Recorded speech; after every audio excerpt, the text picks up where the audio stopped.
HMCS Haida is a tribal class destroyer. There were 27 made.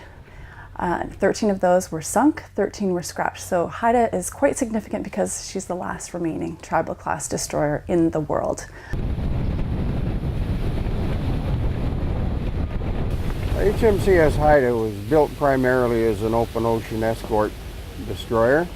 She escorted convoys, primarily in the early part of the war, to Murmansk, Russia, and she was involved in the D-Day landings. For its time, it was state-of-the-art. It was an extremely maneuverable ship. It was fast. They were kind of known as the Greyhound of the sea.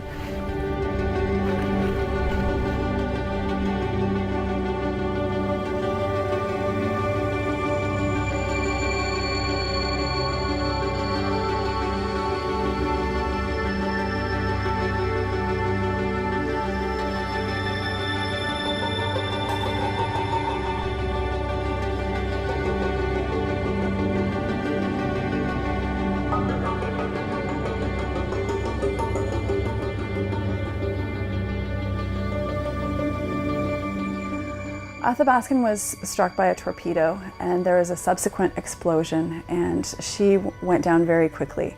A lot of the men would have been thrown into the water, some very badly injured as well. So these guys would have just been treading water, trying to hold on to debris. The water would have been terribly cold because it was only April. Haida chased off T-24 and T-27, and they came back to the spot where Athabaskan was last spotted in the water. And at this point, it was nearing the end of their patrol. It was very close to daybreak, so they were in a very vulnerable position at this point. There was a risk of an airstrike, German airstrike. There was a risk of those Albion-class destroyers coming back, and they didn't know if they would bring other ships or torpedo boats with them. So the Germans knew their location, so they were sitting ducks. They had to get out of there, so they did what they could. The dilemma was, we have all these guys in the water, they're so close, they're this close to making it to the scrambling nets, and it must have just been a heartbreaking decision to fire up the engines and slowly pull away from that scene. So in the wee hours of the morning on April 29th, this is where Captain Haida Wolf would have been standing on the bridge here, giving commands, making quick decisions.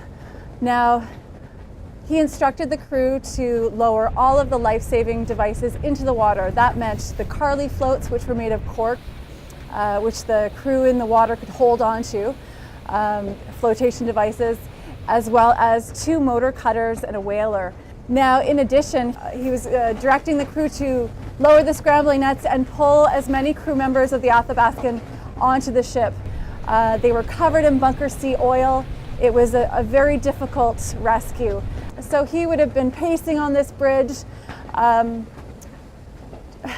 he knew that at some point he had to leave. He didn't want to risk the lives of his own crew. Captain John Stubbs, they could hear him in the water, trying to keep the morale up of his men in the water, getting them to swim towards Haida. The Haida crew members were working tirelessly to pull these guys on board, all slick with oil. A couple of Haida crew members even fell into the water in the process. Now, in the end, Captain Haida Wolf was supposed to stay for 15 minutes, but ended up staying quite a bit longer, about 7 minutes longer. So that made all the difference to quite a few lives. So it would have been a heartbreaking decision for him, but in the end he did the right thing.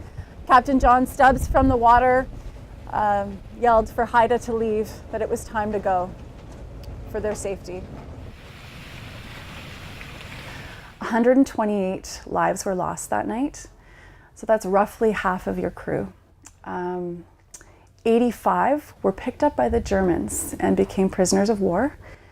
Haida picked up 42 on the scrambling nets, and then the motor cutter picked up an extra 6. So for a total of 48.